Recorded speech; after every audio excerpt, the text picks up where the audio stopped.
Namasté à vous, chers amis de Aksharab International TV. Bienvenue à cette nouvelle capsule qui intervient naturellement, comme vous l'avez constaté, après une longue pause. Pause qui nous a permis véritablement donc de travailler, comme je vous le dis souvent, lorsque nous restons silencieux, c'est parce que justement, il y a du travail qui est en train d'être fait en arrière-plan.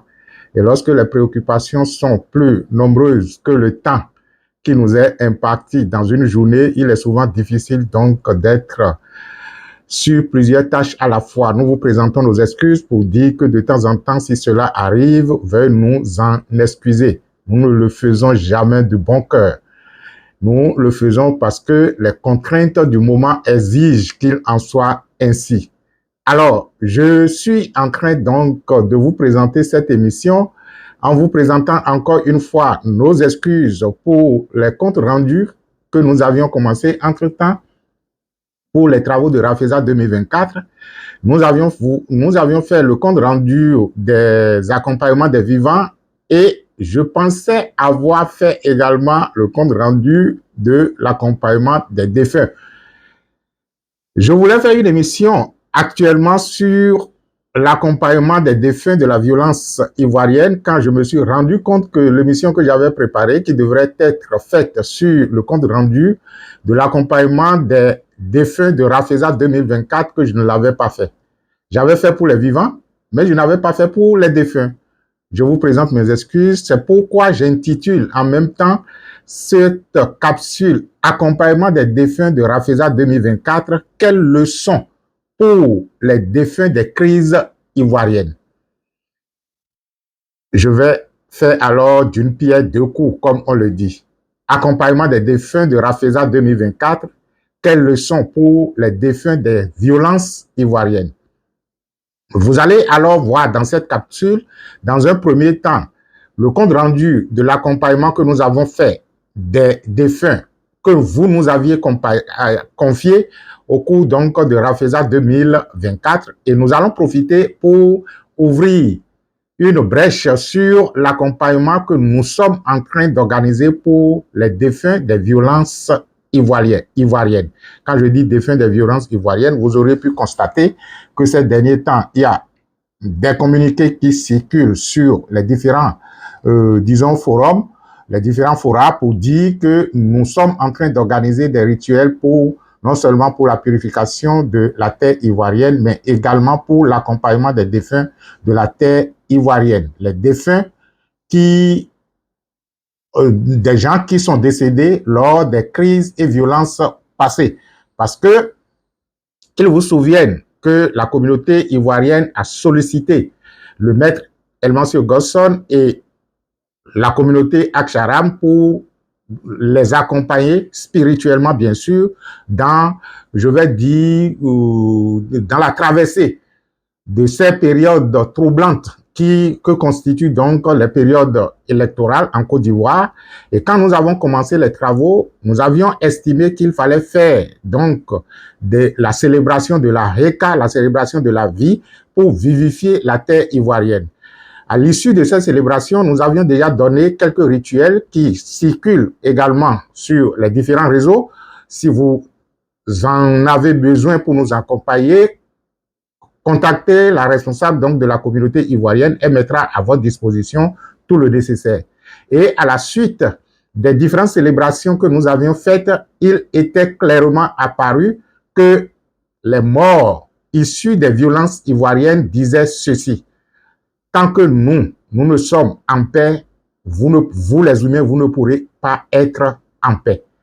Donc les morts réclament instant bas la paix et la liberté. Il va falloir alors organiser un accompagnement de ces morts, chose que nous avions volontairement décidé. Et c'est quand nous sommes mis là-dedans que nous avons constaté que c'était trop lourd pour être fait d'un seul trait. Et le maître Bikou a exigé de nous donc des rituels préparatoires pour pouvoir donc préparer le terrain. Ce que nous avons naturellement commencé, et cela demande assez de moyens, aussi bien matériels que financiers, pour se déployer sur le terrain. Nous avons sollicité alors des dons de votre part pour pouvoir nous accompagner. Certaines personnes ont commencé par se manifester. Je vous demanderai donc, pour tous ceux qui sont intéressés par la paix en Côte d'Ivoire, que votre contribution est nécessaire. Vous pourriez donc nous contacter si vous êtes dans la logique qui est la nôtre de faire des accompagnements spirituels pour cette période que nous traversons. Alors, je viens d'abord vous présenter les accompagnements spirituels que nous avons faits pour les défunts que vous nous aviez confiés lors de Rafeza 2024 et après nous allons revenir sur le cas de la Côte d'Ivoire. Alors, comment ça se passe lorsque nous parlons donc de l'accompagnement spirituel? Je pense que les peuples les plus organisés du monde ont toujours des rites des morts. Et lorsque vous consultez les annales de l'histoire égyptienne, vous allez constater que l'histoire égyptienne est fondamentalement marquée par l'organisation des cérémonies funèbres. Et ça, c'est tellement important que le vivant doit s'assurer que celui qui vient de transcender ou celui qui a laissé son corps se retrouve dans de bonnes mains et que le chemin pour lui est bien tracé. Je vais revenir là-dessus à la fin de la présentation parce qu'il y a déjà des éléments que je vais vous présenter dans la synthèse de l'accompagnement des défunts de Rafeza qui vont vous permettre de comprendre jusqu'à quel point il est important que nous ayons au sein de la société des sachants qui savent manipuler aussi bien l'énergie ici que l'énergie de l'autre côté pendant qu'ils sont ici. Et c'est ça la chose la plus importante. Lorsque vos pieds foulent la terre et que vous avez la possibilité d'être conscient de toute la capacité que vous représentez en termes énergétiques et que vous avez la science et la technologie nécessaires pour pouvoir opérer de l'autre côté, parce que quand on dit de l'autre côté, c'est en fait, c'est également de ce côté, ici et maintenant. Les maîtres disent généralement que la distance qui sépare ou l'épaisseur qui sépare le monde spirituel du monde matériel est l'épaisseur d'un cheveu. Cela veut dire que, paf, vous êtes de l'autre côté, même si vous pensez être ici. Et c'est ce qui fait que les secondes qui viennent, vous pouvez vous retrouver naturellement de l'autre côté en laissant tout simplement votre corps ici. Donc, pendant que votre corps est ici et vivant et que le souffle divin y habite encore, si vous avez la possibilité, pendant que vous prenez conscience de ce souffle, d'être opérationnel de l'autre côté et d'être conscient de vos capacités, de vos pouvoirs, il est possible pour vous de tracer le chemin de la lumière ou du moins d'indiquer le chemin de la lumière à ceux qui viennent de laisser leur corps. Et c'est ce que nous faisons. Dans un premier temps, pour ce qui est du Rafeza 2024, parce que lorsque nous voulons faire de tels rituels, la première chose que nous faisons, c'est d'abord la consultation de l'oracle pour savoir dans quelles conditions et dans quel contexte et comment nous pouvons le faire. Et c'est justement cette consultation de l'oracle qui nous a permis de comprendre que le cas de la Côte d'Ivoire dont je parlais ne pouvait pas être résolu d'un coup. Je pense, si vous avez besoin des détails, le maître Gosson a fait une capsule là-dessus et il faudra donc se référer à à cette capsule pour comprendre véritablement les révélations de l'oracle au sujet de l'accompagnement des défunts des violences ivoiriennes. Revenons donc au Rafeza 2024. Rafeza 2024, rituel annuel du feu sacré. Rituel annuel du feu sacré 2024. Il est depuis un certain temps de coutume que lorsque Rafeza arrive, cérémonie annuelle que nous organisons généralement dans le mois de décembre, donc pour la fin de l'année civile, passant d'une année à une autre, nous faisons également l'accompagnement des défunts à un forfait promotionnel et vous pouvez toujours souscrire à cela lorsque vous avez des gens qui ne sont plus parmi nous. Et lorsque nous voulions le faire, nous avions donc consulté l'oracle et l'oracle nous a dit, puisque ce Rafeza, c'était l'un des rituels forts qui matérialisait ce Rafeza, c'était justement le rituel de la calebasse sacrée. Donc, l'oracle nous avait demandé donc de consacrer une calebasse dans laquelle nous allons mettre toutes les photos des défunts que vous nous aviez envoyés. Même chose qui a été faite aussi au niveau donc des vivants et des entreprises que nous avions accompagnées. Alors, lorsque nous les avons fait, nous avons consacré la calebasse, nous avons mis alors toutes les photos que vous nous aviez envoyées là-dedans et le travail a commencé. Généralement, pour de tels travaux, je vous rappelle que nous ne le faisons jamais en une seule séance. Nous l'avions fait en 3 séances, aussi bien la consécration de la calebasse que l'accompagnement des défunts. Nous l'avions fait en 3 séances. Donc, le résultat que je vous livre maintenant est en fait la synthèse des 3 séances et que je vais, disons, je pense, organiser de cette façon. C'est-à-dire que je vais vous d'abord donner les étapes de l'accompagnement d'un défunt. Et lorsque nous parlons des étapes, vous avez la première étape qui est l'invocation. L'invocation où on invoque le Seigneur de la mort et les défunts. Nous avons l'éducation et le pardon. Et enfin, en troisième lieu, nous avons le passage proprement dit. Donc, lorsque je parle de l'invocation du Seigneur de la mort et des défunts, ce sera donc une synthèse des 3 séances que je vous présente. Lorsque je vais parler de l'éducation des défunts et le rite du pardon, ce sera une synthèse des 3 séances que je vous présente. Et lorsque je vais parler donc du passage, ce sera une synthèse des 3 séances que je vous présente. Le rite consiste donc, en étant ici, d'être conscient dans le monde de l'au-delà et sous la guidance du Seigneur de la mort, qui est le seul maître de la mort et du passage, nous pouvons donc accompagner les défunts vers le monde de la lumière. Waouh, c'est magique et c'est extraordinaire. Lorsque vous commencez par, disons, pas avoir pas ressentir en vous cette capacité à être opérationnel de l'autre côté, vous allez constater que dès lors que quelqu'un décède dans votre famille, la personne vous rend naturellement visite. Parce que le lien du sang l'appelle pour lui dire, tiens, tu as un des tiens qui est imbu de la connaissance nécessaire pour t'indiquer le chemin.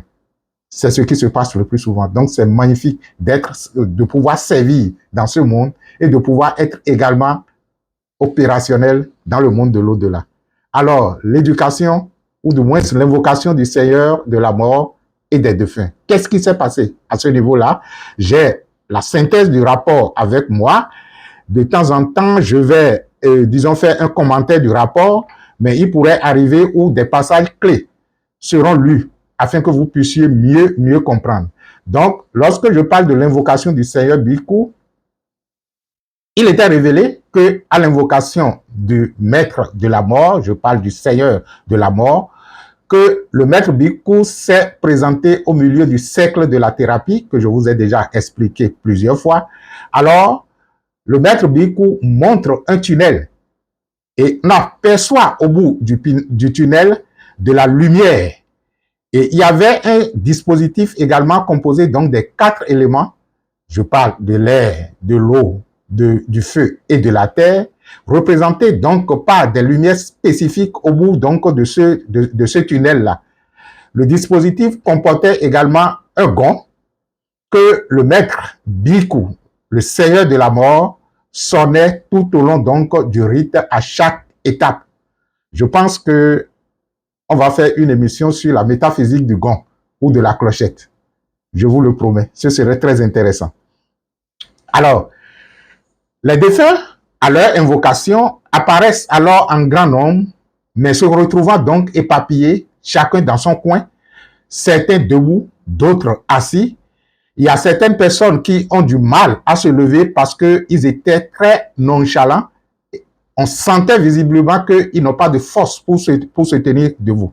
Alors, le maître de la mort, le Seigneur Bhikkhu, disait au cercle de la thérapie, amplifiez la lumière.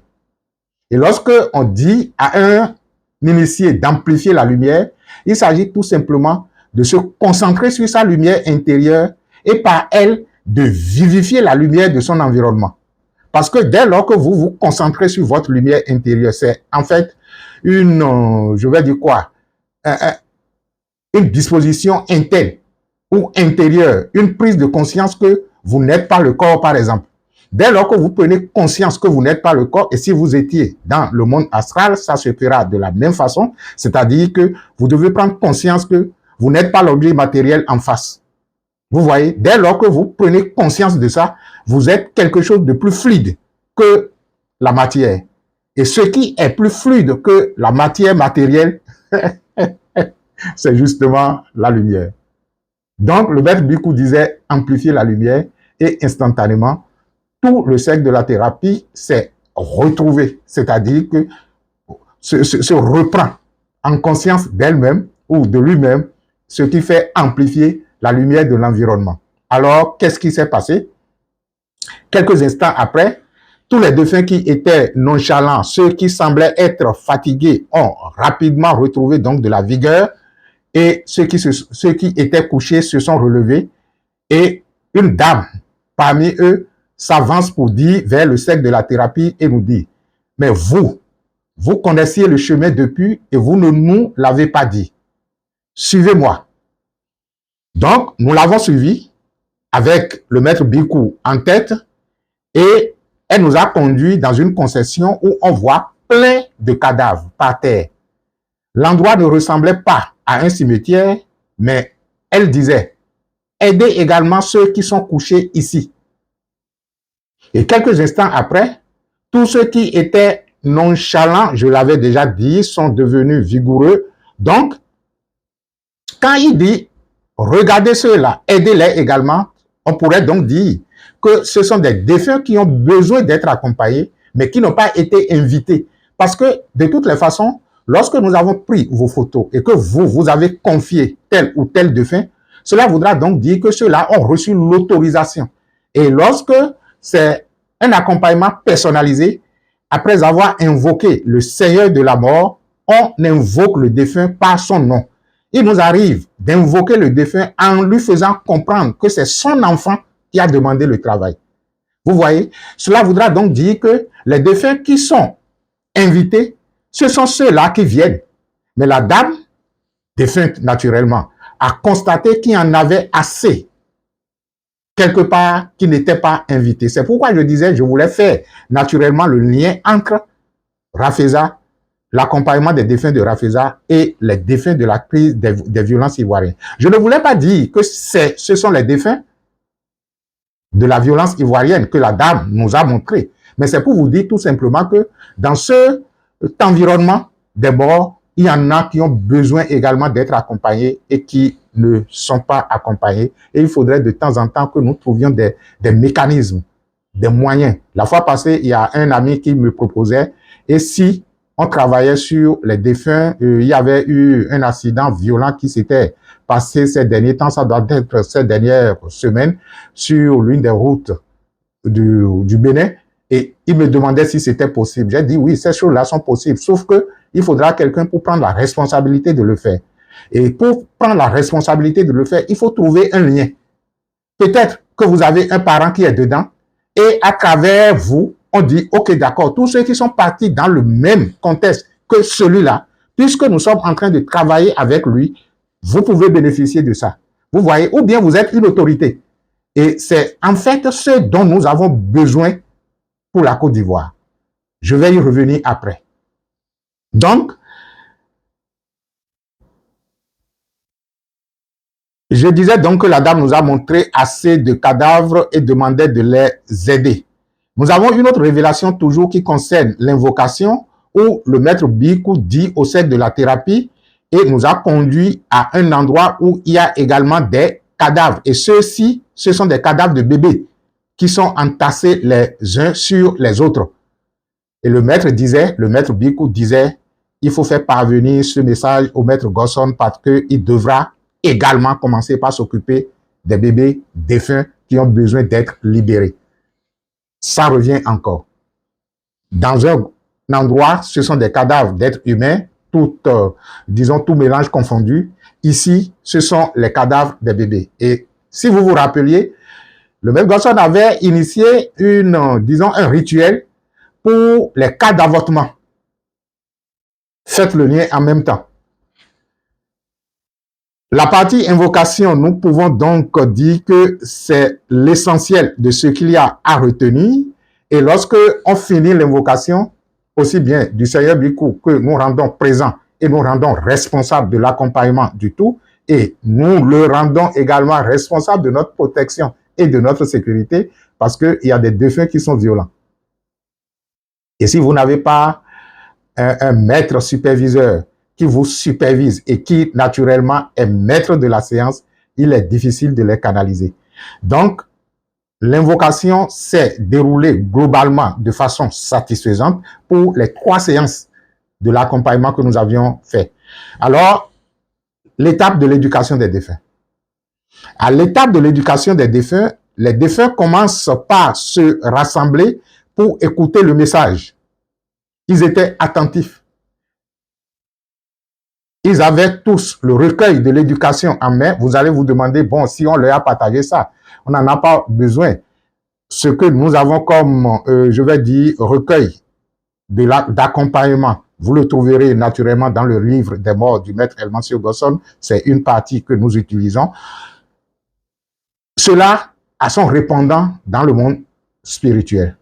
De telle sorte que pendant que nous, on l'a physiquement ici et que nous sommes en train de travailler là-dessus, ce n'est pas le travail que nous faisons ici qui, naturellement, les rend opérationnels de l'autre côté. On dira que la contrepartie du travail que nous sommes en train de faire dans le plan physique qui, naturellement, se rend opérationnel dans le monde spirituel, que c'est ça qui, naturellement, permet aux défunts d'être accompagnés. Donc, ils étaient attentifs, ils écoutaient l'éducation et on ressentait que le message les pénétrait. Vous savez, quand vous êtes en train de parler à quelqu'un qui vous écoute et qui vous sent, vous le sentez. C'est de la même façon. Cela a redonné de la force et de la vigueur à ceux qui paraissaient apparemment épuisés et ils étaient vifs, contents et prêts pour suivre le reste du chemin. Et il y a une étape qui est l'étape du pardon. C'est l'étape la plus difficile dans, je vais dire, le processus d'accompagnement. Parce qu'il est très difficile de convaincre un défunt de pardonner, surtout si la personne n'avait pas l'habitude de pardonner pendant qu'il était sur terre. Nous allons y revenir dans les leçons liées aux violences ivoiriennes. Donc, à l'étape du pardon, le cercle de la thérapie a tellement insisté que bon nombre de défunts ont compris qu'ils devront pardonner et lâcher prise. Ils ont compris que ils sont en fait les seuls et uniques responsables de l'état dans lequel ils se retrouvent maintenant.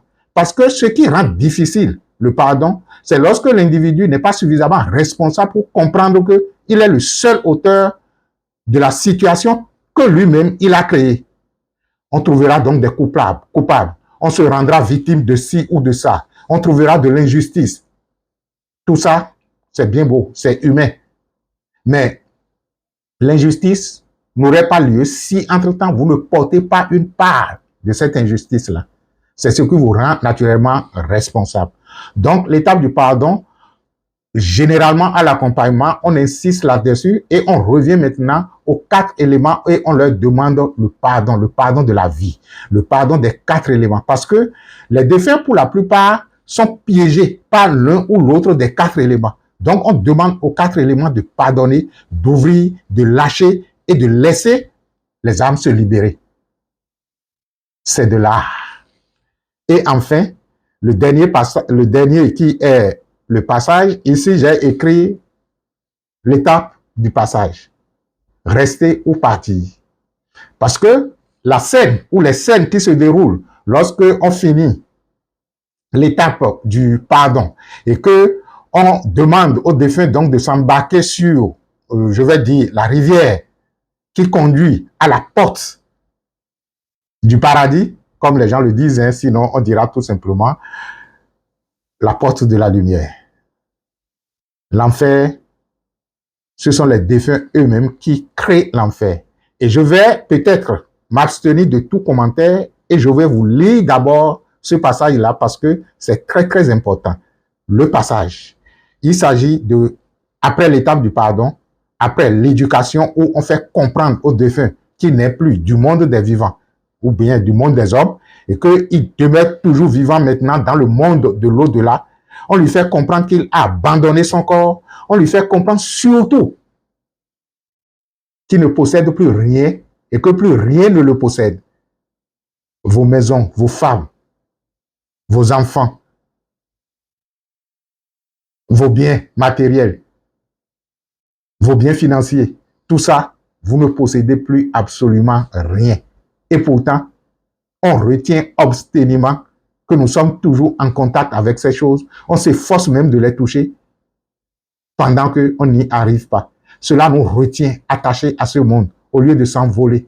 Et lorsque on est retenu, attaché à ce monde matériel et que par la force des choses, on soit obligé encore de revenir soit directement, et ça, c'est des cas, vous auriez certainement en entendu parler, ou que vous reveniez en intégrant une âme en conception,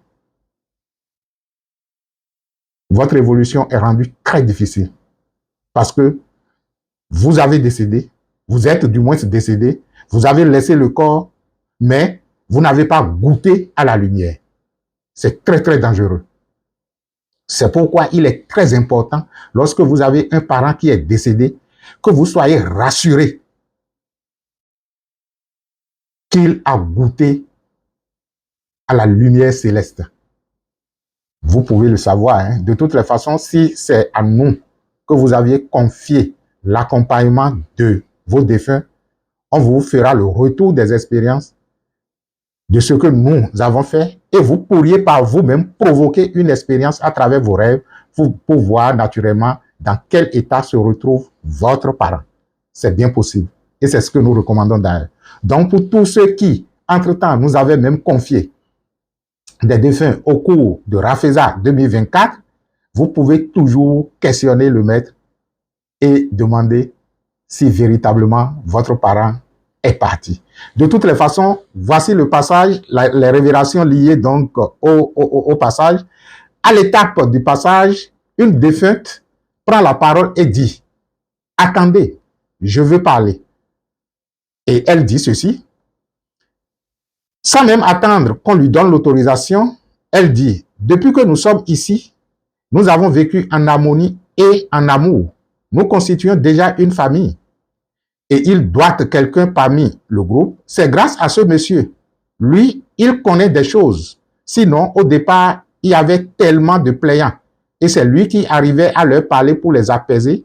Il a su gérer les plaintes de chacun. Et c'est petitement que l'harmonie s'est installée. Nous vous remercions tous, autant que nous sommes. Et nous remercions notre éducateur. Il parlait donc du monsieur. Ça devrait être naturellement quelqu'un de plus éveillé qui permettait donc, qu'il jouait le rôle de l'intermédiaire. Il prenait donc il servait de couloir à la transmission donc de l'éducation. Nous vous remercions tous autant et nous remercions notre éducateur. Sans lui, on aurait vécu un calvaire. Je me rappelle de mon dernier passage. C'était un enfer. C'est pourquoi je vous disais que, en fait, Dieu ou la vie n'a jamais créé de l'enfer.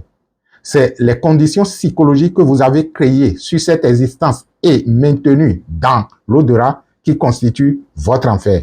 Et comme les choses semblables s'attirent, vous allez vous retrouver avec les énergies de même acabit pour vivre votre enfer. On dira qu'ils sont en enfer, mais cet enfer n'est pas créé par Dieu. Je dis alors merci à tous. C'est la dame qui continue de travailler. Est-il possible d'avoir une classe là où nous sommes afin que de ces séances d'éducation se passent tous les jours pour éveiller ceux qui seront de passage? Quelle idée noble! Et c'est possible.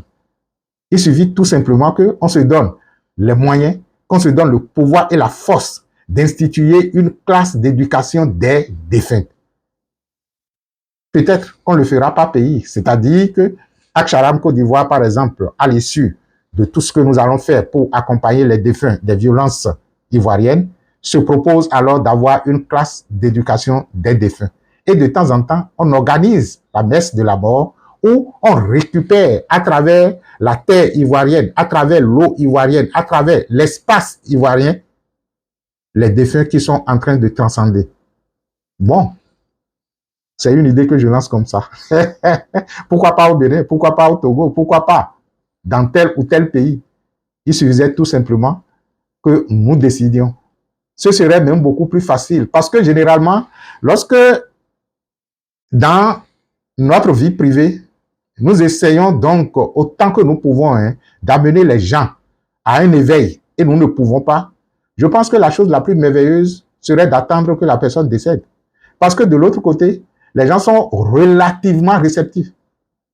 Relativement parce qu'ils auraient déjà expérimenté. Entre-temps, j'avais un parent qui était décédé et j'avais voulu faire son accompagnement directement. J'ai constaté, comme pour le cas de la Côte d'Ivoire maintenant, que c'était trop lourd et que je ne pouvais pas y aller d'un seul coup. J'ai commencé alors par organiser à petits coups cet accompagnement et tout le reste. Et à un moment donné, je discutais avec le garçon qui m'a demandé, mais tu en es où? J'ai dit, bon, pour le moment que j'ai stoppé, il dit, ah, mais pourquoi tu ne veux pas accélérer pour finir? J'ai dit, non, il n'a qu'à rester là un peu d'abord. Parce que le fait de le laisser là, dans sa propre souffrance, pendant que de temps en temps, vous lui jetez des rayons de lumière, ça lui fait prendre conscience parce que le seul et unique véritable éducateur, c'est l'expérience. Et lorsque la souffrance vous accable, lorsque la douleur vous ceinture, et lorsque les vicissitudes de l'existence transportées de l'au-delà vous empêchent d'être en paix, vous êtes un instrument d'éveil.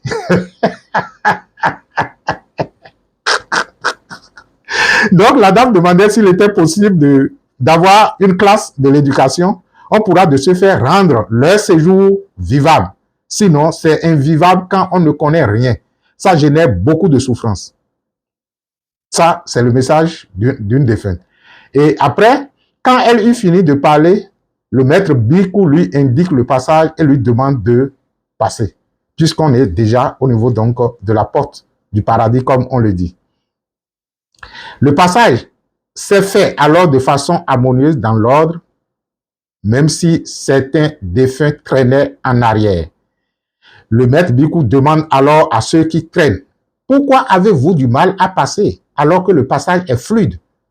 Une dame parmi eux lève le doigt et dit, si nous avions encore le choix entre avancer ou de faire demi-tour, nous allons faire demi-tour. Vous voyez juste là, elle continue toujours de penser que le demi-tour serait la chose la plus favorable pour elle, pendant que on est en train de la conduire. Donc, imaginez quelle est la force de résistance que le cercle de la thérapie arrive à vaincre pour amener des gens qui, jusqu'à la porte du paradis, continuent toujours de dire, s'ils avaient la chance de faire demi-tour, ils allaient faire demi-tour. Pour aller où?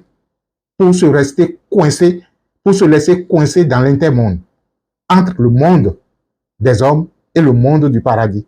Et c'est là où vous retrouvez les plus grands démons. Alors, le maître lui dit, pourquoi? Il dit, mon enfant, qui va s'en occuper? Elle s'est rappelée encore de son enfant, qui va s'en occuper. Et c'est une question réelle. C'est une question évidente pour les humains. Lorsque une mère laisse un enfant et qu'elle n'est pas suffisamment convaincue que l'enfant est dans de bonnes mains, cela pourrait l'empêcher de se libérer de ce monde. Oh, quel dommage. Compassion à vous. Paix.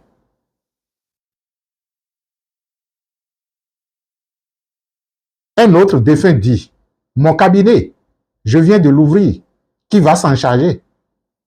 Alors, chacun d'eux, traînant les pas, se met à donner des raisons de ce à quoi il est attaché pour vouloir faire demi-tour. Alors le maître les apaise et leur dit, ici, vous êtes au seuil de la lumière, avancez dans la lumière. Vous êtes vous êtes au portail du non-retour. Dans la lumière, vous avez tout ce qu'il vous faut. Avancez tout simplement. Sur ce, le passage se fait de façon fluide jusqu'au passage du dernier défunt. Celle qui a parlé de son enfant jette un coup d'œil derrière et fait un signe de revoir à l'endroit du cercle de la thérapie qui lui répond en chœur que les bénédictions soient. Une autre dame prend la parole et dit, je ne vais pas partir sans mon chien. Automatiquement, quelqu'un lui apporte un chien. Et Elle lui chuchote quelques mots à l'oreille, puis continue son chemin. Une dame se retourne subitement et dit « Oh, j'ai oublié ma perruque !» On lui permet d'aller la chercher. Elle revient quelques instants après avec la dite perruque et dit « J'ai oublié aussi quelque chose. Il faut qu'après les travaux d'accompagnement, qu'une aumône soit faite en mon nom et en notre nom, à l'endroit des petits-enfants. Envoyez-nous également la lumière. Envoyez-nous également de la lumière. Nous en avons besoin. » Il y a un autre passage qui dit, au bord de la rivière, ils prennent la décision de partir. Certains d'entre eux demandent de dire merci à ceux qui leur ont sollicité le service. Donc, on vous dit merci pour ceux qui ont sollicité le service. D'autres font un signe de revoir avec la main. Alors, au niveau du portail, avant même que les défunts ne s'approchent, on remarque le sceau très lumineux du biku sur leur front. Il y a ce qu'on appelle le sceau de la mort. Et ceux qui n'avaient pas pu se métamorphoser s'avancent tous en rang jusqu'à disparaître dans la lumière qui les accueille sous forme de vaguelettes. Le maître avait en main la représentation de chaque élément qu'il jette dans la lumière, puis le portail se ferme. On pourra donc conclure que l'accomplissement s'est déroulé de façon sereine, harmonieuse. Les défunts paraissent beaucoup plus joyeux et gais. Alors le cercle de la thérapie s'exclame. Quelle harmonie! Nous avons entonné le chant des voyageurs éternels. Et le maître Biku dit, harmonie, n'est-ce pas? Le cercle répond, bien sûr, c'est harmonieux. C'est pas ordinaire de vivre cela. Ça se vit rarement. Et le maître dit, oui, parfois, on a affaire à des défunts rebelles. Retenez tout de même que la vibration des accompagnés, les défunts, pourrait être perturbante pour les accompagnateurs. Par conséquent, après la séance d'accompagnement, un rituel obligatoire de purification est recommandé pour les accompagnateurs. Donc, il nous avait recommandé donc de faire des rituels de purification pour naturellement ne pas garder les séquelles, les débris donc du contact que nous avions eu avec les défunts, ce qui fut fait. Voilà la synthèse de l'accompagnement des défunts de Rafeza 2024. La Côte d'Ivoire. Quelles sont les grandes leçons à tirer? Les grandes leçons que nous tirons donc de ces révélations, c'est justement de comprendre que le passage de ce monde dans le monde de l'au-delà ne change pas notre état d'esprit. Si vous pensez que quand vous allez vous retrouver dans l'au-delà, que vous allez changer d'état de conscience, c'est faux. Ce que la mort fait, elle amplifie même ce que vous êtes. Donc, si vous êtes quelqu'un de coléreux, vous serez encore plus coléreux. Si vous avez de la vengeance en vous, et quand vous allez mourir, la vengeance va se multiplier en vous et aura tendance à vous amener à poser des actes de vengeance. À l'envers même du monde des vivants. Et vous auriez pu constater que dans notre tradition, lorsque quelqu'un est décédé de façon mystérieuse et qu'on veut le faire venger, il est beaucoup plus facile de manipuler le défunt que de manipuler un vivant. Parce que lorsque le défunt n'est pas suffisamment imbu de lumière et que vous l'amenez à commettre certains actes, c'est beaucoup plus facile avec des rituels spécifiques. Je vous déconseillerais cela, que ce n'est même pas nécessaire de demander à un parent qui est décédé de se venger de ce qui s'est passé. Le maître mot est le pardon. Et la vie s'occupe du reste. Sinon, cela retarde son évolution. Il serait en train de s'occuper des vivants, des hommes, du monde terrestre, pendant qu'il oublie qu'il doit faire l'ascension vers la lumière. Et maintenant faire le bilan de son parcours terrestre pour revenir justement équilibrer les choses. Donc, la haine, la colère, la jalousie s'amplifient après la mort. Il faudra quelqu'un qui connaît le chemin pour vous récupérer et vous permettre donc de vous inscrire dans une classe d'éducation, comme la dame le dit, ou du moins dans un processus permanent d'éducation pour que vous puissiez comprendre au fur et à mesure qu'il faut lâcher et aller de l'avant. Alors, les personnes injustement tuées, vous voyez dans quel état ils sont? Et là, je suis en train de parler de la Côte d'Ivoire. C'est-à-dire que des gens qui violemment ont été tués. On nous a raconté des choses. Lorsque nous avons voulu nous informer de ce qui s'est véritablement passé pour que les défunts aujourd'hui réclament liberté, on nous a raconté des choses inhumaines. Lorsque un peuple arrive au point où machette, gourdin, fusil, il commence par s'entretuer, je vous assure que c'est le niveau le plus élevé de la bestialité humaine. Et ça s'est passé sur la terre de la Côte d'Ivoire. Nous avons du travail. Les Ivoiriens ont du travail. La Côte d'Ivoire a du travail.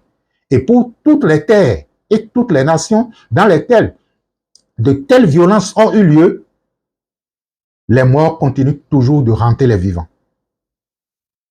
Et il est difficile de parler de l'épanouissement, du bien-être lorsque les morts vous hantent, lorsque les morts ne sont pas partis dans la région de la lumière pour que de cette région de lumière, ils puissent vous inspirer à de bonnes actions, à l'amour, au pardon, à la paix, à l'illumination, à l'épanouissement, au bien-être. Il est difficile en tant que nation de s'envoler. Dans la tradition africaine, les défunts sont bien entretenus.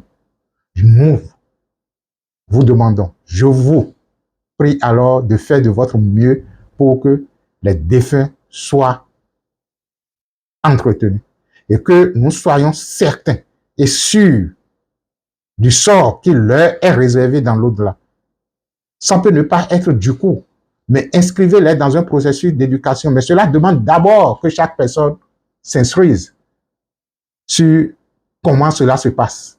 Et lorsque vous vous êtes suffisamment instruit sur comment cela se passe le jour où vous allez quitter cette terre, votre mémoire va vous rappeler comment ça se passe. Vous n'allez pas perdre assez de temps. C'est vrai, il y aura d'abord ce temps de bruit, mais vous allez rapidement récupérer et avancer sur le chemin. Je vous remercie d'avoir été là et de nous avoir prêté attention jusqu'à la fin. Alors, je vous demanderai donc d'aider la communauté ivoirienne pour que nous puissions faire cet accompagnement-là. Si vous avez des dons à nous envoyer, contactez le secrétariat de Cotonou. Vous pouvez me contacter directement ou vous contacter la responsable donc de la communauté de la Côte d'Ivoire. Je pense que les liens et les différents contacts, je les mettrai dans le descriptif de cette capsule pour que si vous voulez nous contacter, vous pourrez donc facilement le faire et nous soutenir à cette cause que nous avons estimée noble. Je vous remercie tous et je remercie principalement la communauté ivoirienne qui aujourd'hui fait de son mieux pour que l'essentiel soit fait. Et que toutes les communautés d'ailleurs qui ont promis, j'ai échangé la fois passée avec la responsable qui m'a dit que elle a des promesses. Vous n'avez pas besoin nécessairement donc de l'argent. Même le don matériel est important. L'équipe a besoin de moyens de déplacement. L'équipe a besoin d'être hébergée dans telle ou telle ville parce qu'il s'agira d'orchestrer des rituels au niveau des points névralgiques des conflits et naturellement de le faire dans les 4 points cardinaux du pays pour pouvoir véritablement être sûr que cela a été vraiment orchestré. Nous avons voulu demander des simplifications et on se disait, mais et si on restait à un seul endroit et on fait représenter? Le maître Bikwa dit, niet. Merci à vous et que les bénédictions soient. Namaste, ciao, ciao.